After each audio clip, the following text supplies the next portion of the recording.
हा कि देखो दुनिया में अब का ये सबका से कैन हा कि देखा दुनिया में आके ये सबका से कैन हा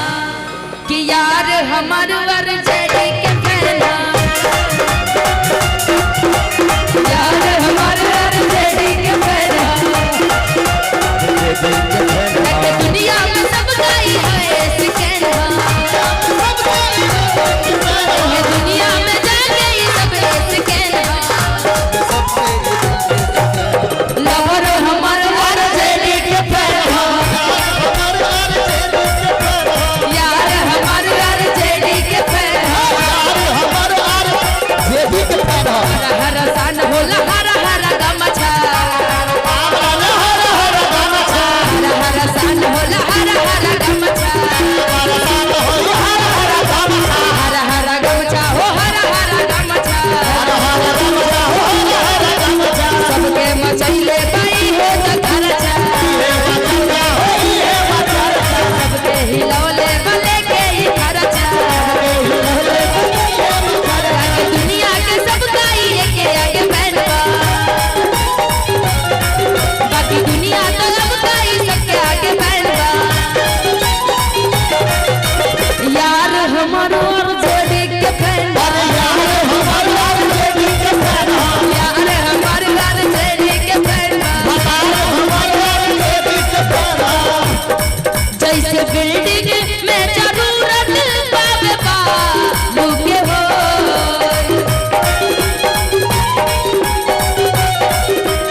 जैसे बिल्डिंग में जरूरत पड़े बालू के हो जैसे बिल्डिंग में जरूरत पड़े बालू के हो और सही बा जरूरत पे लालू के हो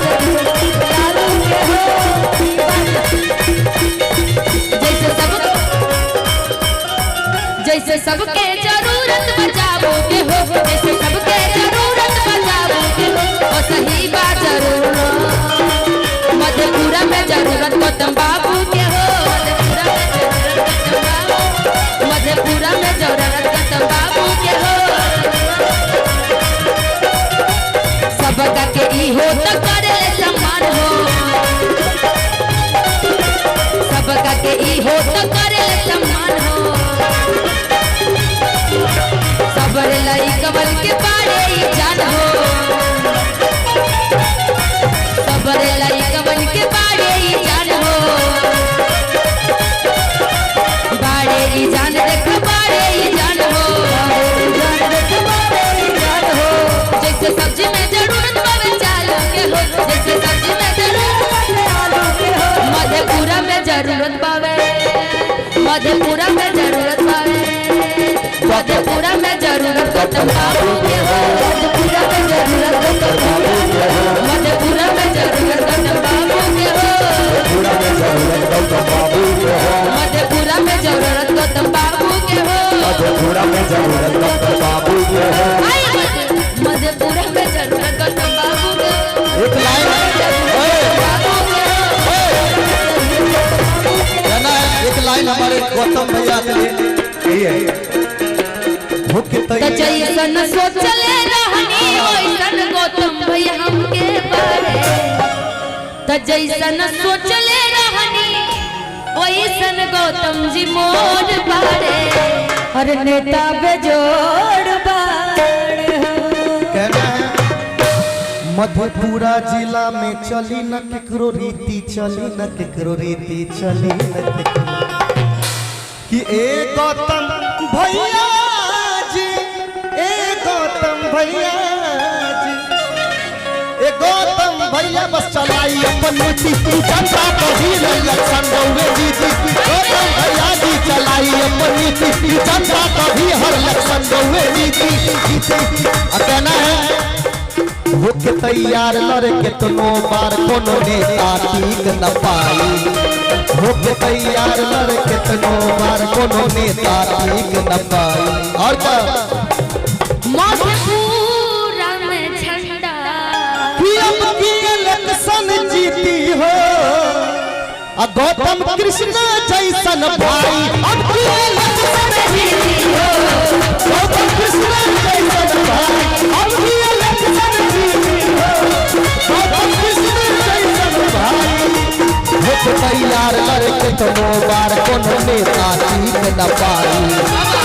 के तैयार वर कितना बात बनने जीत न पाई। एक बार भैया के लिए जोरदार ताली बजा के सब आदमी। मधेपुरा का सांसद कैसा हो? गौतम भैया जैसा हो।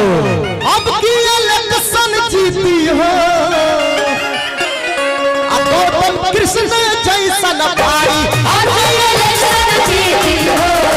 गौतम कृष्ण जैसा भाई। अब की इलेक्शन जीती हो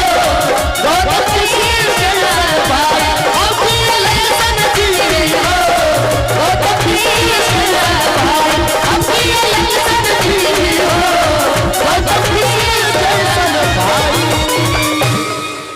गौतम जी भी हम सभी के लिए बोलेंगे कि छोड़ेंगे न हम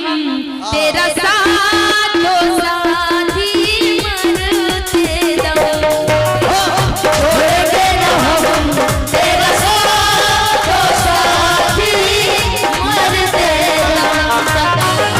मरते दम नहीं अगले जन्म नहीं। अगले जन्म नहीं सात जन्म तक। सात जन्म नहीं जन्म जन्म तक।